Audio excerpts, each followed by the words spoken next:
আসসালামু আলাইকুম রহমতুল্লাহ। Welcome back to my channel. হাজির হয়ে গেলাম সুন্দর একটি ভিডিও নিয়ে। গজ কাপড়ে হাতের কাজ করার জন্য কিভাবে মাপ নেবেন আজকে আপনাদেরকে সেই বিষয়টি এই ভিডিওর মাধ্যমে শেয়ার করব। গলার মাপ নেওয়ার জন্য এখানে আমি একটি ক্যালেন্ডারের শক্ত কাগজ নিয়ে নিয়েছি এবং গলার চওড়া আমি এখানে 7 ইঞ্চি নিয়ে নিয়েছি এবং লম্বায়ও 7 ইঞ্চি নিয়ে নিলাম। আপনারা নিজেদের জন্য কাজ করার সময় নিজেদের জামার মাপটি নিয়ে তারপরে এখানে মাপ নিয়ে নিতে পারেন। এখানে আমি একটি অর্ডারের কাজ করছি, তাই এখানে আমি একটি রেডিমেড মাপ নিয়ে নিলাম। তো এখন আমি জামার গলাটিকে কেটে নিব।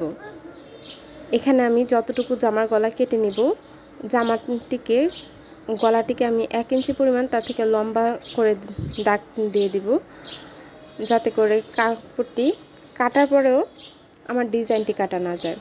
তো এখানে আমি গলাটিকে গোল করে দাগ দিয়ে নিলাম। খোলা অংশটিও কিন্তু আমার এই পাশে রয়েছে।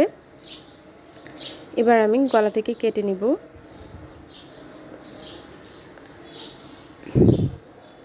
বাণিজ্যিকভাবে যখন কেউ গজ কাপড় দিয়ে হাতের কাজ করতে যাবেন, তখন কিন্তু আপনাদেরকে এই টিপসটি খুব কাজে দেবে।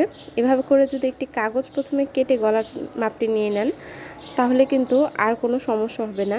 এখানে আমি একটি 43 ইঞ্চিতে দাগ দিয়েছি এবং 44 ইঞ্চিতে আরেকটি দাগ দিয়েছি। 43 ইঞ্চিতে বসিয়ে আমি মাপটি এভাবে করে বসিয়ে গলাটি এঁকে নেব। একদম মাঝখান থেকে মাঝের যে ভাঁজটি আছে সেই ভাঁজটিতে আমি গলাটি বসিয়ে মাপ দিয়ে দিচ্ছি। তো 44 ইঞ্চি পর্যন্ত আমি পরবর্তীতে এই দাগটি উঠিয়ে তারপরে কিন্তু 43 ইঞ্চি থেকেই আমি সেলাইয়ের কাজটি শুরু করব। আর নয়তো এখান থেকে যদি 1 ইঞ্চি আমি বাদ দিই, তাহলে কিন্তু গলাটি ছোট হয়ে যাবে। আর সেলাই এবং কাটাতে যেহেতু কাপড় চলে যাবে, সেক্ষেত্রে কিন্তু আমার কাজটি যদি আমি এখান থেকে করি, সেই কাজটি কিন্তু কাটা পড়ে যাবে। তো প্রথমে আমি নিচের অংশের কাজটি করে নিচ্ছি। নিচের অংশে আমি অফ ক্যামেরায় এই পর্যন্ত এঁকে নিয়েছি। যে জায়গাগুলোতে ফুল আঁকবো আমি, সেই জায়গাগুলোতে প্রথমে আমি মার্ক করে নিয়েছি। এবার ছোট ছোট পাতার সাহায্যে আমি একটি ফুল তৈরি করে নিচ্ছি।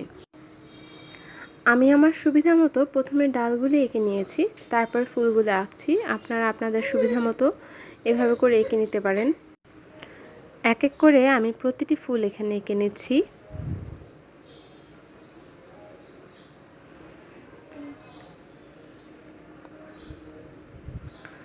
এখানে আমি নিচের মাপটি নেওয়ার সময় কাপড়ের যে খোলা অংশটুকু থাকে 2 ভাঁজ করে নিয়েছি, যেহেতু কাপড়ের খোলা অংশের দিক থেকে কিন্তু আমি এই নিচের মাপটি নিয়ে নিচ্ছি এবং নিচ থেকে আমি 1 ইঞ্চি পরিমাণ ছেড়ে দিয়েছি।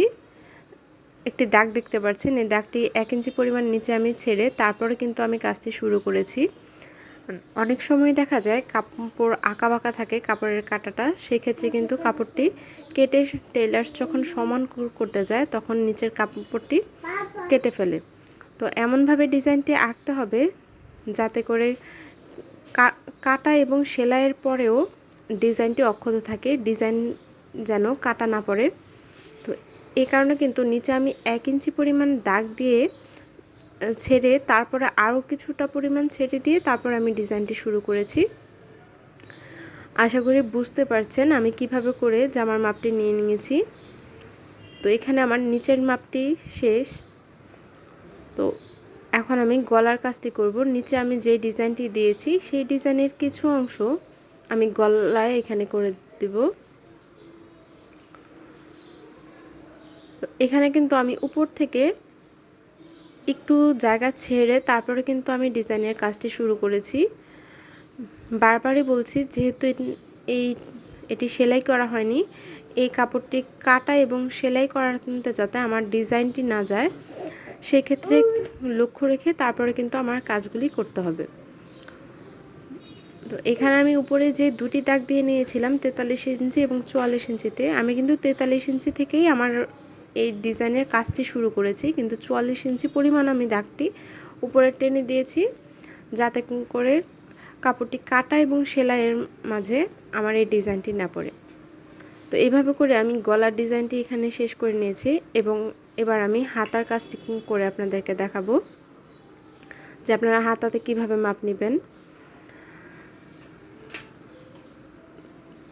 এখানে কাপড়ের খোলা অংশের এক পাশে কিন্তু আমি জামার নিচের অংশ করেছি এবং অন্য পাশে আমি হাতার জন্য দাগ দিয়ে নিয়েছি। মাঝের যে দাগটি আছে সেই দাগটি থেকে দুই পাশে দুটি মাঝামাঝি দুটি দাগ দিয়ে নিয়েছি।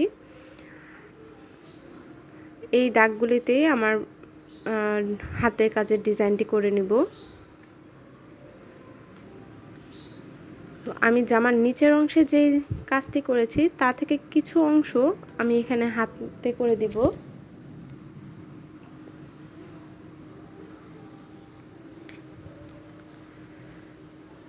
জামার কাপড়ের কালারটি আসলে এখানে ভালোভাবে ওঠেনি। একটি ছবি তুলেছিলাম, সেই ছবিতে কিন্তু ডিজাইন এবং কালার সম্পূর্ণ স্পষ্ট উঠেছে। ভিডিও করার সময় ভিডিওর সেটআপ হয়তো আমি ভালোভাবে ঠিক করতে পারিনি, সে কারণে কালারটি ভালোভাবে আসেনি। ভিডিও সম্পর্কিত যে কোনো প্রশ্ন আপনারা আমাকে কমেন্টের মাধ্যমে জিজ্ঞেস করতে পারেন, আমি আমার অভিজ্ঞতার আলোকে উত্তর দেওয়ার চেষ্টা করব। সবাই ভালো থাকবেন। আসসালামু আলাইকুম ওয়া রাহমাতুল্লাহ।